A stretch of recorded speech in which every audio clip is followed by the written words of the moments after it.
नमस्कार। जोरदार तालियों के साथ शिवराज सिंह चौहान जी, केंद्रीय कृषि मंत्री, स्वागत कीजिए। मैं जब भी शिवराज जी के साथ बैठता हूं तो गणेश सर, मन करता है बहुत कुछ बोलने का, बहुत ज़्यादा बोलने का, लेकिन समय की बहुत कमी होती है और सर कुछ कार्यक्रम की रूपरेखा भी ऐसी होती है कि मुझे ये लोग अलाउ नहीं करते, लेकिन फिर भी मैं लिबर्टी लूँगा सर जी। शिवराज जी भले ही सबसे लंबे समय तक मध्य प्रदेश के मुख्यमंत्री रहे, लेकिन शिवराज जी की छवि सीएम मतलब हम मध्य प्रदेश के लोग चीफ मिनिस्टर नहीं बोलते हैं, हम कॉमन मैन ही कहते हैं। आप सिर्फ मामा नहीं हैं, आप लाडली बहनों के प्यारे भैया भी हैं।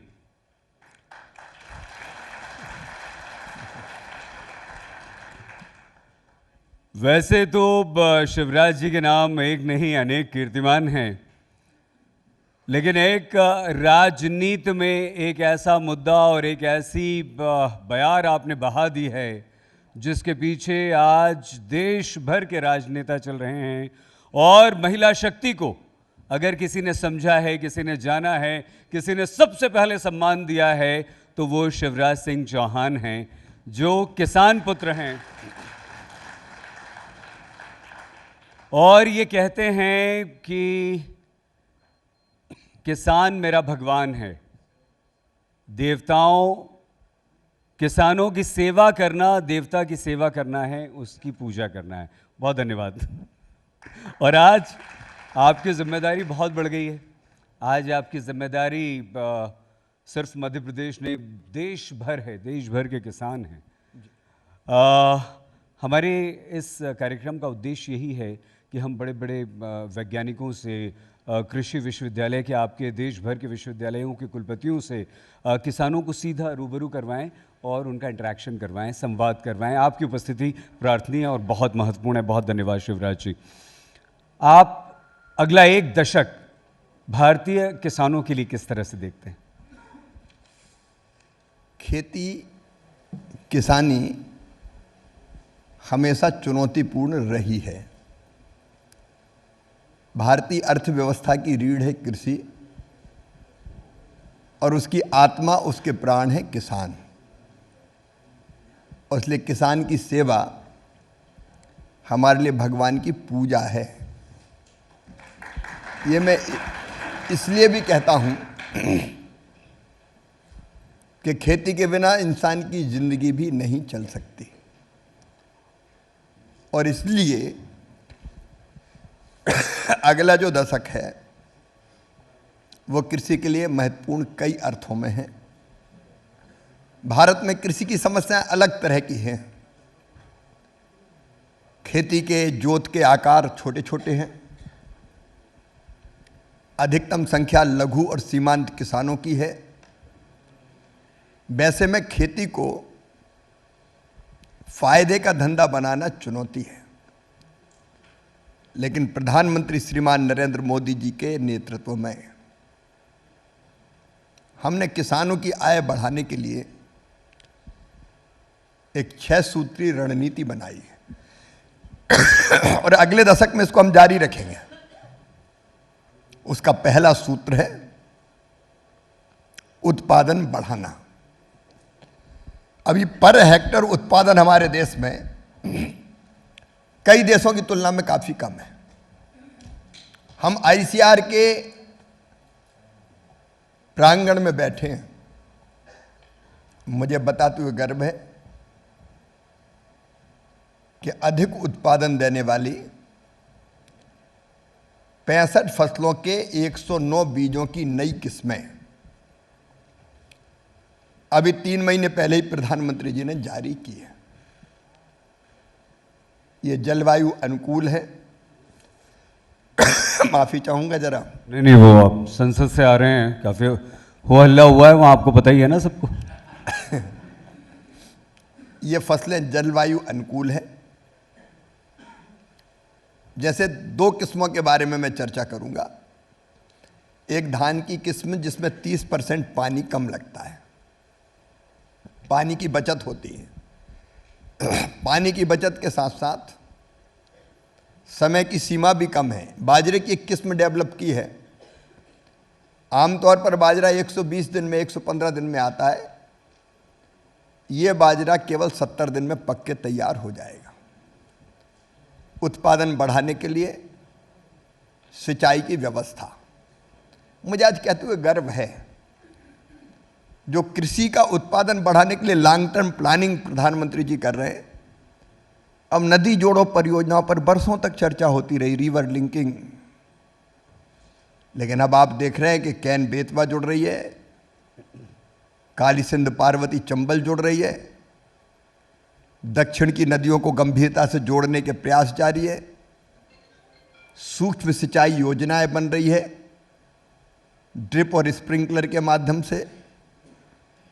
तो ये सब उत्पादन बढ़ाने के प्रयास है हमारे। उसके साथ साथ कृषि का मैकेनाइजेशन, उसके कारण भी कृषि का उत्पादन बढ़ता है। तो पहला सूत्र, मैं बहुत विस्तार में नहीं जाऊंगा, अगले दशक के लिए उत्पादन बढ़ाना, नित नए रिसर्च जारी है। दूसरा सूत्र, उत्पादन की लागत घटाना। अगर लागत घटेगी तो प्रॉफिट बढ़ेगा। और लागत घटाने के लिए आप 2-3 उदाहरण ही देख लें। प्रधानमंत्री किसान सम्मान निधि, डायरेक्ट किसान के खाते में पैसा ट्रांसफर करना, ये 6,000 रुपया, केवल 6,000 रुपया नहीं है। लघु और सीमांत किसानों के लिए जरूरत के समय ये बहुत महत्वपूर्ण है। खाद के लिए, बीज के लिए, छोटी छोटी जरूरतों के लिए कम ब्याज पर कर्जा, किसान क्रेडिट कार्ड, आज आप जान रहे हैं उसके कारण कितना फायदा है। कम ब्याज की दरों पर कर्जा देना, मुझे बताते हुए खुशी है, संस्थागत ऋण बढ़ के 25 लाख करोड़ रुपया हो गया जो कृषि पर दिया जा रहा है। फिर तीसरी चीज, फर्टिलाइजर सब्सिडी। जो खाद हमको मिल रहा है, मैं केवल इतनी बताना चाहूंगा विस्तार में जाए बिना, कि इस साल भी 1,68,000 करोड़ रुपया तो बजट में प्रावधान है। उसके बाद भी जितना ज़्यादा खाद लगेगा, पैसे की कमी नहीं आने देंगे, सस्ता खाद मिल जाए। तो ये लागत घटती है तो आय बढ़ती है। और तीसरी चीज है, किसान के लिए लाभकारी मूल्य सुनिश्चित करना। और लाभकारी मूल्य के लिए कई प्रयत्न जारी है। एक है एमएसपी। आप आंकड़े उठा के देख लीजिए, जब यूपीए की सरकार थी तो एमएसपी कितनी मिलती थी और कितनी खरीदी जाती थी, और आज एमएसपी कितनी मिलती है। लगभग एमएसपी बढ़ा के दुगनी कर दी गई है। गेहूं हो, चावल हो, तिलहन हो, दलहन हो, मोटा अनाज हो। मैं आज अपने किसान भाइयों से कह रहा हूं, गेहूं चावल हम पूरा खरीदते हैं, गन्ना फैक्ट्रीज लेती हैं। दलहन और तिलहन, मैं एक ही आंकड़ा बताऊंगा, जब यूपीए की कांग्रेस की सरकार थी तो केवल 6 लाख मीट्रिक टन खरीदा गया था। अब 1,70,000 करोड़, 1,70,000 मीट्रिक टन हमने खरीदा है। पीएम आशा करके एक योजना बनाई जिसमें दलहन और तिलहन खरीदा जाएगा। उसके विश्लेषण का मेरे पास समय नहीं है, समय की सीमा है। तो तीसरे, ठीक दाम देने का काम। मैं फल और सब्जी उत्पादित करने वाले किसानों से भी कहना चाहता हूं, किसान तक के माध्यम से, कि खेत में सस्ता बिकता है, शहरों में महंगा आता है। इस विसंगति को खत्म करने के लिए हम कटिबद्ध हैं। इसलिए एक योजना भी ऐसी बनाई है कि नेफेड या कोई एजेंसियों के माध्यम से अगर किसान की फसलें दिल्ली, मुंबई, कलकत्ता, चेन्नई लाई जाती है तो किसान क्यों नहीं ला पाता? क्योंकि किराया लगता है, ट्रांसपोर्टेशन का खर्चा लगता है। अब ऐसी संस्थाओं को ट्रांसपोर्टेशन का खर्चा भी सरकार भरेगी और भंडारण की सुविधा भी देगी, ताकि शहरों में थोड़ा सस्ता मिल सके और किसान को थोड़ा दाम ज़्यादा मिल सके। तो ये ठीक दाम देने का प्रयास है। बहुत जल्दी बात खत्म करूंगा। इसके बाद नुकसान हो जाए तो भरपाई, प्रधानमंत्री फसल बीमा योजना 8 करोड़ से ज़्यादा किसानों के लिए फसल बीमा प्रधानमंत्री फसल बीमा योजना में किया गया है। 33,000 करोड़ रुपया प्रीमियम किसानों ने भरा और 1,65,000 करोड़ रुपया उसके बदले जब से योजना लागू हुई है किसानों को क्लेम के रूप में भुगतान किया गया है। इसको और बेहतर हम बनाने की कोशिश कर रहे हैं।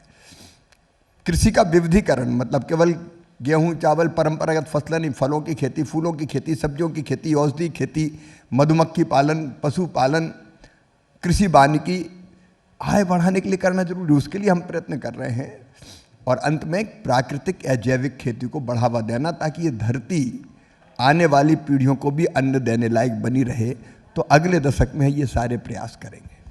आप चाय लीजिए। एक घूंट जब तक आप पूछ लेंगे, गला खराब इसलिए पी लेता हूँ। पूछिए। नहीं, ये इतनी सारी बातें आपने बताई और बहुत अच्छी बातें। फिर हमारा प्रश्न सर ये है कि फिर ये एमएसपी को लेकर इतना असंतोष क्यों? मैंने तो आंकड़े बताए आपके सामने।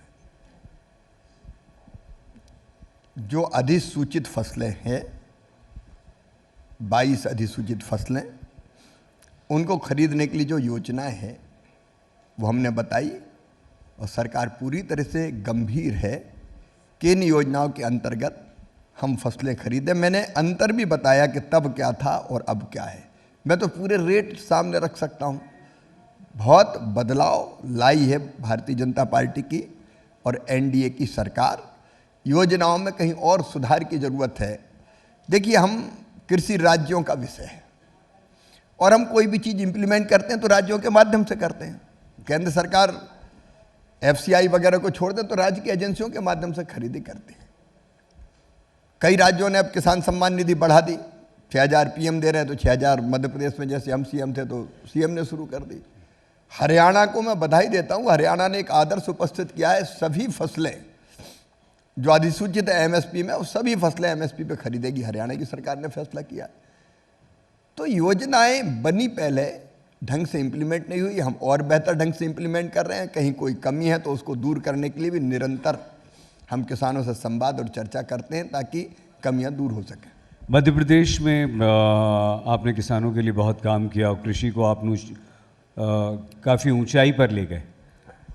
समन्वय राज्यों में और केंद्र में, अगर अलग अलग राज्यों में परिस्थितियां कृषि के लिए अलग हैं तो वो समन्वय कैसे स्थापित होगा? और मध्य प्रदेश में जो आपने किया, आपको लगता है कि वो ऐसा है जो देश भर के किसानों के लिए आप लागू कर सकें? अलग अलग एग्रो क्लाइमेटिक जोन है हमारे देश में। अलग अलग राज्य की जो मिट्टी है उसका प्रकार, और राज्य में भी अलग अलग जिलों में कई विविधताएं हैं। उसको ध्यान में रखते हुए योजनाएं बनानी पड़ती। एक तो राज्यों के साथ हम बेहतर समन्वय बना रहे हैं। मैं अब तक 19 राज्यों के कृषि मंत्रियों के साथ, उनके अधिकारियों के साथ बैठ के बातचीत। अब हमारे गणेश जी बैठे, उनके साथ भी मैं बैठा, उत्तराखंड के कृषि मंत्री जी और ग्रामीण विकास मंत्री जी। तो मेरी कोशिश ये कि एक टेबल पर राज्य और केंद्र बैठे और बैठ के जो चुनौतियां राज्यों के सामने हैं उनका समाधान निकालें, केंद्र पूरा सहयोग करें। तो ये समन्वय हम बनाए रखेंगे। जहाँ तक मध्य प्रदेश का सवाल है, मध्य प्रदेश में कृषि के विकास की दर निरंतर 18% लगातार बनी रही, लगभग 14-15 साल। और कृषि के उत्पादन में मध्य प्रदेश नंबर 1 पे पहुँच, गेहूं जैसी फसलों के उत्पादन में मध्य प्रदेश नंबर 1 पहुँच गया। और उसके लिए भी जो रणनीति हमने बनाई थी वो यही थी, जिसको हम यहाँ इम्प्लीमेंट प्रधानमंत्री जी के मार्गदर्शन में कर रहे हैं। उत्पादन बढ़ाना, लागत घटाना, ठीक दाम देना, नुकसान की भरपाई करना और कृषि का विविधीकरण। तो इसी पैटर्न पे अलग अलग राज्य की अलग अलग परिस्थितियों को देखते हुए हम काम करने का प्रयास कर रहे हैं। हम समय समय पर किसान के हित में और भी फैसले लेते, जैसे सोयाबीन के दाम कम हो गए बीच में। और दाम का कार्य कम होने का कारण ये था कि जब तेल के दाम बढ़ गए थे तो कोविड के दौरान इंपोर्ट ड्यूटी 0 कर दी गई थी ताकि सस्ता तेल यहाँ जनता को मिल सके। उसके कारण इस समय सोयाबीन के रेट कम हुए। हमने तत्काल फैसला किया कि इंपोर्ट ड्यूटी जो पाम ऑयल और बाकी तेलों पे जो 0% उसको बढ़ा के 27.5% कर दी। गृह मंत्री जी की अध्यक्षता में एक कमेटी होती है, वो फैसला करती है। हमने कृषि विभाग ने अपनी बात रखी, मानी गई। प्याज की ऊपर एक्सपोर्ट ड्यूटी थी 40%, घटा के 20% कर दी। बासमती चावल पे मिनिमम एक्सपोर्ट प्राइस लगी थी, वो हमने ख़त्म कर दी। तो समय समय पर ये फैसले भी परिस्थितियों को देख के हमको करने पड़ते हैं। तो जो मध्य प्रदेश में हुआ वो सारे देश में किया जा सकता है और उस दिशा में हम कदम बढ़ा रहे हैं। एक राजनीतिक प्रश्न ये है कि महाराष्ट्र, हरियाणा में जो आपकी सरकारों को जीत मिली, क्या आपको लगता है कि किसान महिलाओं की तरह, क्योंकि उसका श्रेय सिर्फ आपको है, किसान भी एक बहुत बड़ा वोट बैंक है और जो परिलक्षित हुआ है इन दोनों राज्यों के परिणाम? किसान को हम वोट बैंक के रूप में नहीं देखते। कृषि के लिए तात्कालिक और दीर्घकालिक दोनों उपाय हमको करने पड़ेंगे। किसान तो अन्नदाता है, अन्नदाता सुखी भवा, ये हमारा मूल मंत्र है, वो वोट बैंक नहीं है। तो उसके हित में मैंने दीर्घकालीन योजना की आप बात कहें तो कृषि का विविधीकरण है, प्राकृतिक खेती है, जैविक खेती है। दलहन के लिए अलग मिशन बनाया, तिलहन के लिए अलग मिशन बनाया, उस पर हम लोग काम कर रहे हैं। हार्टिकल्चर पे हम लोग काम कर रहे हैं। कृषि से जुड़ी हुई बाकी जो गतिविधियां जो आय बढ़ाने में काम आती हैं उन पर हम काम कर रहे हैं। और तात्कालिक रूप से अगर कोई चीज़ आती है तो हम तुरंत कदम उठाने के प्रयत्न करते हैं। तो प्रयास निरंतर जारी है। लेकिन मैंने बताया कि हमारे देश में कृषि के छोटे आकार और अपने देश की परिस्थितियां, उनके कारण कृषि की समस्याएं अलग है। कई देश ऐसे जिनके पास 1000 एकड़, 2000 एकड़, 5000 एकड़, 10,000 एकड़ जमीन एक एक किसान के पास है। तो वहाँ की परिस्थितियाँ अलग हैं। इन परिस्थितियों में कैसे बेहतर काम करें, मैं बड़ी विनम्रता से फिर कहूँगा, किसान वोट बैंक नहीं भगवान ही है, और इसलिए उस हिसाब से देख के हम लोग काम करने की कोशिश कर रहे हैं। नहीं, ये बहुत बहुत महत्वपूर्ण है शिवराज जी। ये बिल्कुल सच है कि हमारे देश की भौगोलिक सामाजिक परिस्थितियां बहुत अलग हैं, और किसान के संदर्भ में अगर हम सिर्फ भौगोलिक परिस्थितियों को ही देखें तो वो भी अलग है। हमारे देश के एक राज्य का किसान जो है वो समृद्ध है, एक हिस्से का जो किसान है वो निर्धन है। गणेश जोशी जी ने अभी उत्तराखंड के किसानों की समस्याएं बताई, वहाँ टेरेस फार्मिंग का उल्लेख किया आपने, सीढ़ियों वाली खेती होती है, वहाँ बहुत ज़्यादा आप सुविधाएं उन्हें नहीं दे सकते हैं, या कैसे मॉडर्न टेक्निक्स और टेक्नोलॉजी वहाँ तक पहुँचाई जाए। आपको लगता है कि अब देश भर की जिम्मेदारी निभाते हुए कि कोई ऐसा हिस्सा है जिस पर सर आपका ज़्यादा फोकस है और वहाँ आप ज़्यादा ध्यान देंगे? नहीं, ध्यान तो सब जगह समान देना है, लेकिन परिस्थितियां अलग है। जैसे हमारे जो पहाड़ी राज्य है उनकी समस्याएं बिल्कुल अलग है। वहाँ जोत के आकार हो या पहाड़ियों पे खेती करना हो, सीढ़ीदार जो उन्होंने बताया वो खेती करना हो, या नॉर्थ ईस्ट की समस्या अलग है, दक्षिण की समस्या अलग है, पंजाब जैसे राज्यों की समस्याएं अलग है, तो मध्य की समस्या अलग है। तो अलग अलग स्टेट स्पेसिफिक और एग्रो क्लाइमेटिक जोन स्पेसिफिक योजनाएं भी हम अलग अलग बना रहे हैं। खेती बड़ी मॉडर्न हो गई है और उसमें अत्याधुनिक मशीनों का इस्तेमाल आजकल होने लगा है। हमारा किसान बहुत विकास कर रहा है। आप कहते हैं लैब टू लैंड, ये अगर किसान भाई हमारे समझना चाहें तो क्या मतलब हुआ इसका? देखो, एक तरफ तो ICAR जैसी संस्थाएं हैं जिसके 5000 वैज्ञानिक नित्य नए शोध करते हैं। अब वो शोध केवल प्रयोगशाला में रह जाएं, केवल लैब में रह जाएं, ये उचित नहीं होगा। वो जल्दी से जल्दी किसान तक पहुंचना चाहिए। इसलिए विज्ञान से किसान, वैज्ञानिक और किसान जुड़े, लैब से लैंड जुड़े। अब जैसे 109 नए बीजों की क्वालिटी तो आ गई, वो किसान के पास जल्दी से जल्दी कैसे पहुंचे, किसान को हम बता कैसे पाएं? तो हमने एक प्रयोग शुरू किया, आधुनिक कृषि चौपाल।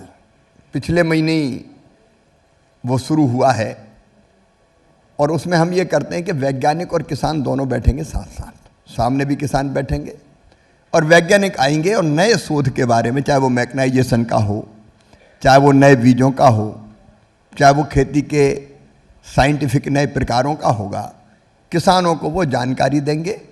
हर कृषि विज्ञान केंद्र में भी हर महीने एक दिन ये कार्यक्रम होगा। 2 बजे दिन में शुरू होगा, पहले शनिवार को हर महीने के होगा, और किसान केवीके में और कृषि विश्वविद्यालय बाकी जगह बैठ के सुनेंगे, उनकी जिज्ञासाएं सामने बैठे किसान पूछेंगे, वैज्ञानिक जवाब देंगे। तो हमारी कोशिश है, बीज तो बन गया, पता चला 5 साल बीज किसान तक पहुंचा ही नहीं। अब इस बार जो 109 नई वैरायटी हमने निकाली उसमें हमने कोशिश की कि एग्रीकल्चर यूनिवर्सिटीज के माध्यम से, कृषि महाविद्यालय केवीके और निजी संस्थाओं के माध्यम से भी जल्दी हम फाउंडेशन सीड, ब्रीडर सीड से फाउंडेशन सीड, सर्टिफाइड सीड बनाएं और किसानों तक जल्दी पहुंचाएं ताकि उसका लाभ वो ले सके।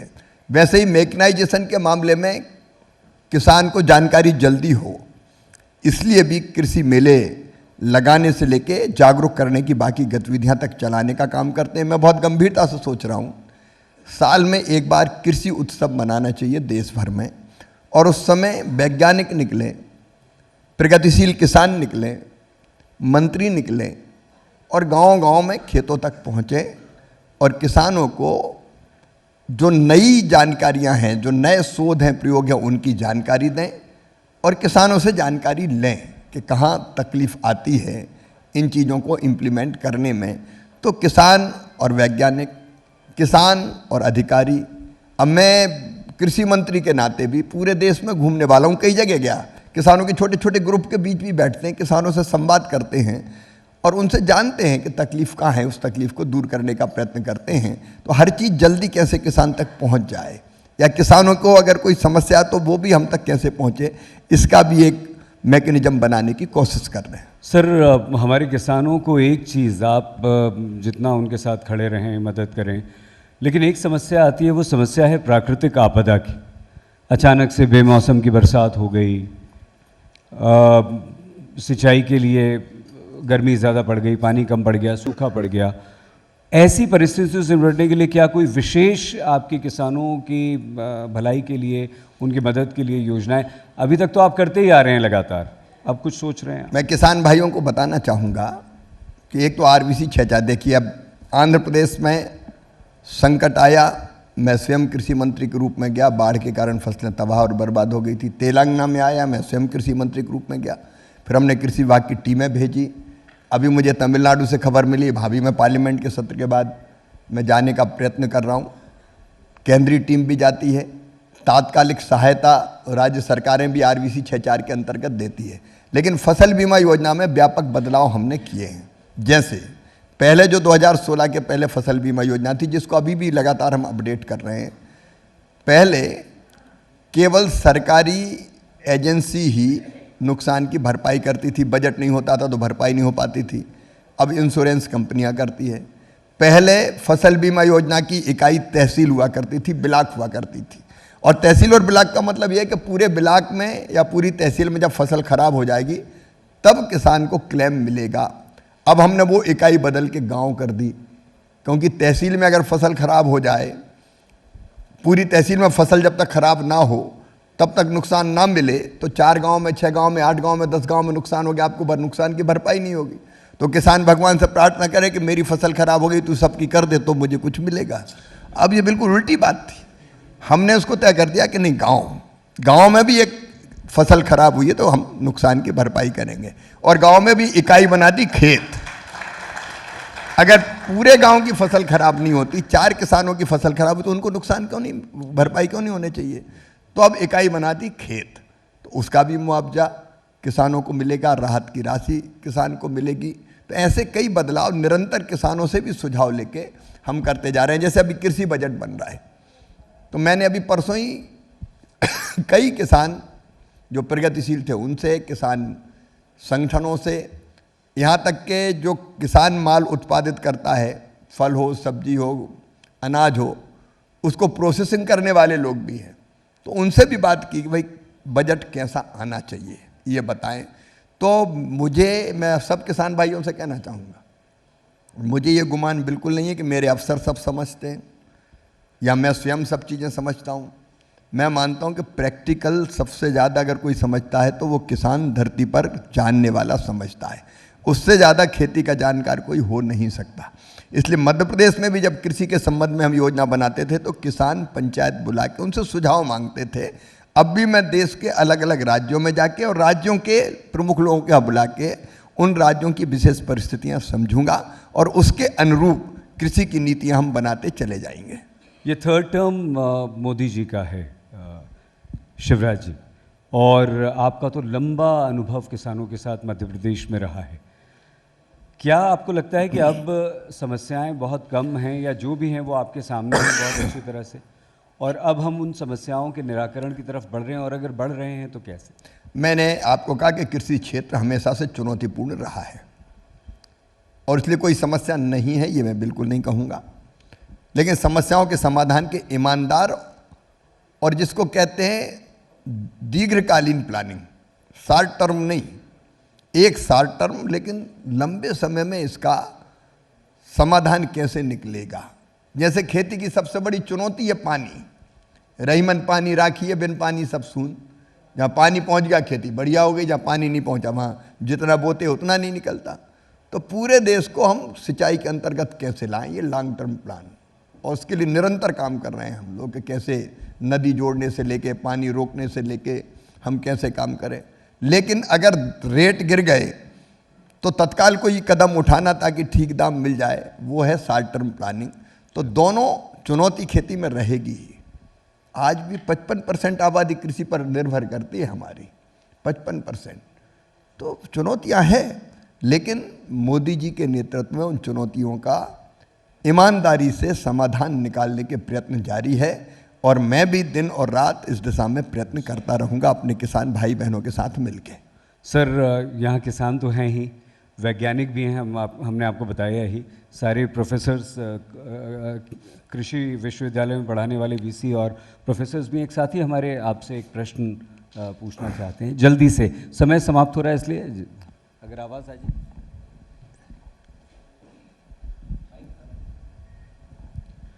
सर नमस्कार। नमस्कार। मैं Ranpal Danda, president poultry federation of India. मैं पोल्ट्री फार्मर हूँ चूँकि, तो इसलिए मैं पोल्ट्री में जो एक फीड, हमारा जो फीड बनता है उसमें मेन इंग्रेडिएंट होता है मक्का, जो 60% के करीब हम फीड में यूज़ करते हैं। आपने बहुत अच्छी बात की, किसानों, मैं भी किसान भी हूँ, तो एक अच्छी बात कि आपने कहा एमएसपी बहुत बढ़े हैं। 2013-14 में मक्का का जो एमएसपी था 1310 रुपये था, आज 2225 रुपये है। लेकिन आज हमारे पोल्ट्री फार्मर के सामने एक चुनौती है बहुत बड़ी कि हमारे को आज मक्का 28 रुपये में भी अवेलेबल नहीं है। जब से एथेनॉल के प्लांट ये चालू हुए हैं, थोड़ा हा मक्का उधर हुआ है, तो हमारी लागत और कंजप्शन का जो है वो सारा प्रोडक्शन का बैलेंस बिगड़ गया। तो हमारे लिए मक्का एक बहुत बड़ी चुनौती हो गई है। तो आपने जो बहुत बढ़िया बात की कि लागत घटाना चाहते हैं और वो करना चाहते हैं, तो हम चाहते हैं कि क्यों ना जीएम मक्का की एक वो की जाए, ताकि हमारे यहाँ जो पर एकड़ यील्ड वो बढ़े, फार्मर की लागत भी कम होगी, प्रॉफिट भी ज़्यादा होगा और हमारा भी ये होगा। और जबकि बीटी कॉटन जीएम के रूप में हम पहले कर भी रहे हैं यहाँ पे। तो आपने दो बातें कही, एक मक्का के रेट बढ़े और देश को हमारे पेट्रोल और डीजल जैसी चीज़ों के लिए बहुत विदेशी मुद्रा खर्चा करना पड़ती, क्योंकि हम कच्चा तेल बाहर से बुलाते हैं। इसलिए सरकार इथेनॉल की पॉलिसी लाई कि इससे भी अगर इसको मिला दिया जाए डीजल पेट्रोल में तो ये भी ईंधन का काम करता है। इथेनॉल पॉलिसी के कारण मक्के के रेट बढ़े, तो किसान के लिए खुशी की बात है कि जो 1300 रुपया में बिकता था उसकी एमएसपी 2200 से ज़्यादा हो गई और रेट उससे भी ऊपर मिल गए। तो ये तो प्रसन्नता की बात है, क्योंकि किसान को रेट ठीक मिलना चाहिए। ये इथेनॉल पॉलिसी के कारण संभव हुआ। लेकिन पोल्ट्री जो हमारा उद्योग है, पोल्ट्री का सेक्टर है, उसकी समस्या ये है कि अब हमारी लागत बढ़ गई। जो पोल्ट्री में फीड लगता है वो महंगा हो गया।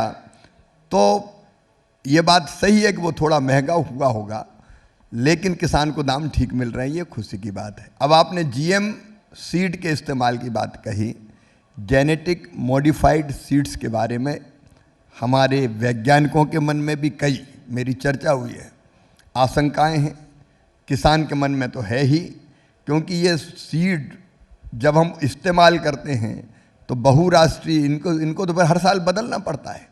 एक तरह से हम कंपनियों पर निर्भर हो जाते हैं और इनके कई तरह के दुष्परिणाम भी है, ऐसे कई साइंटिस्ट भी कहते हैं, देश में भी आशंकाएं हैं। और इसलिए अभी जीएम सीड की तरफ हमने नहीं जाने का फैसला लिया है, तब तक जब तक कि सारी आशंकाओं का समाधान ना हो जाए।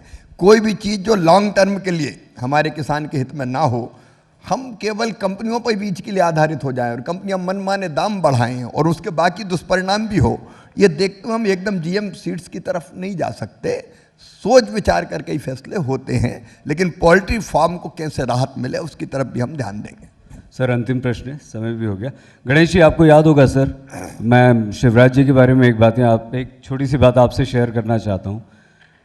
हमें लगता है देश के इकलौते ऐसे राजनेता हैं शिवराज सिंह चौहान जी, जो अपनी जनता के लिए, अपने किसान भाइयों के लिए उपवास पर बैठे थे। याद है सर आपको? आपने उपवास किया था गणेश जी, और अपना पूरा मंत्रालय सड़क पर जहां उपवास कर रहे थे वहां टेंट में बैठकर वहां से चलाया था। बारिश हो गई थी, सब गीला हो गया था, लेकिन उठे नहीं थे। ऐसे हैं शिवराज सिंह चौहान जी। यदि किसी को कोई परेशानी तकलीफ होगी तो बातचीत के दरवाजे आपके खुलेंगे। मैं हर मंगलवार को किसानों से, किसान संगठनों से मिलने के लिए समय रखता ही हूँ। अब तक कई संगठनों से, कई किसान, ये तो यहाँ दिल्ली की बात है। अब मैंने तय किया कि जिस भी राज्य में, जैसे 23 तारीख को मैं जा रहा हूँ महाराष्ट्र, मैं किसानों के लिए एक कार्यक्रम रख रहा हूँ, जहाँ किसान आएंगे उनके साथ मैं बैठूंगा, क्योंकि हर एक दिल्ली नहीं आ सकता। तो मेरी कोशिश रहेगी कि हर राज्य में भी जाऊं। हजारों के सम्मेलन करने के बजाय अगर 200, 400, 500 प्रतिनिधि किसान आ जाते हैं तो समस्या पता चल जाती है। मैं खेत पे भी अगर किसान खड़े हो जाते और मैं निकलता हूँ, मैं महाराष्ट्र गया था तो महाराष्ट्र के किसानों ने जब हम निकले बताया कि 0% इम्पोर्ट ड्यूटी के कारण खेतों में खड़े होकर सोयाबीन के रेट नहीं मिल रहा है, इम्पोर्ट ड्यूटी बढ़ाने का फैसला हुआ। तो ऐसा मैं सदैव किसानों से संवाद करता रहूँगा, उसमें कोई कोताही नहीं होगी, लगातार मिलता रहूँगा। सर सिर्फ एक सूचना आपको देनी थी, वो इस कार्यक्रम में हमने सोचा थोड़ा सा फ़ायदा उठा लें, तो हमने एक प्रतियोगिता रख दी किसान भाइयों के लिए। वो दादी नानी के नुस्खे हुआ करते थे ना, तो खेती किसानी के नुस्खे, तो उसमें पोल्ट्री भी है, उसमें फसलें भी हैं, जो चाहें आप। तो आपको खुशी होगी कि आपके इन साथियों ने ढेर सारे हमें वो लिख कर भेज दिए, और कई सारे लोगों ने, आप लोगों ने वीडियोस बना के भी भेजे हैं। वो सब वीडियो हम दिखाएंगे भी सर, आप सबके नाम भी दिखाएंगे। और आज शाम को जब ये कार्यक्रम ख़त्म होगा तो 10,000 रुपये का पुरस्कार भी आपकी तरफ से दिया जाएगा। बहुत अच्छे। मैं थोड़ी माफ़ी इसलिए चाहता हूँ कि अभी ये दिन का जो चयन था थोड़ा डिफ़िकल्ट हो गया, क्योंकि अभी संसद चल रही है और 2 बजे के लिए विप जारी है। हर मंत्री को और सांसद को 2 बजे संसद में हाजिर होना पड़ेगा। और आपने देखा होगा एक दिन कुछ हाजिर नहीं हुए तो उनको नोटिस मिल गया पार्टी की तरफ से। तो नहीं तो मैं और रुकता, मेरा भोजन करने का कार्यक्रम भी आपके साथ था। सही जी, अगली बार सर कार्यक्रम संसद के सत्र के समय नहीं रखेंगे, बिल्कुल, क्योंकि अचानक इतनी व्यस्तताएं होती है। अगली बार फिर किसान तक के साथ, किसानों के साथ मैं फिर बात करूंगा, लेकिन तब जब संसद का सत्र नहीं होगा और पर्याप्त समय अनौपचारिक बातचीत के लिए भी मिले, इसकी हम कोशिश करेंगे। आज चूंकि मेरे कर्तव्यों के निर्वाह के लिए मुझे संसद भवन 2 बजे पहुंचना पड़ेगा, इसलिए माफ़ी चाहता हूं। आपके दर्शन करके मैं धन्य हुआ और किसान तक को हृदय से धन्यवाद देता हूं। खेती के समय आपको निवेदन भी करता हूं कि जो आधुनिक शोध है, जो आधुनिक रिसर्च है, वो और एक जगह के, एक प्रदेश की अच्छी प्रैक्टिस है, कोशिश कीजिए कि वो दूसरे किसान तक भी पहुँचे। देखिए, चैनल चटकारेदार खबरें तो खूब दिखाते हैं, वो खबर होती भी है, लेकिन इस तरह की रचनात्मक चीज़ें जो देश की प्रगति के लिए ज़रूरी है, जो किसान की ज़िंदगी बदल देगी, वो दिखाना भी बहुत ज़रूरी है। और आप ये दिखा रहे हैं, इसके लिए मैं किसान तक को हृदय से धन्यवाद देता हूँ। बहुत बहुत धन्यवाद।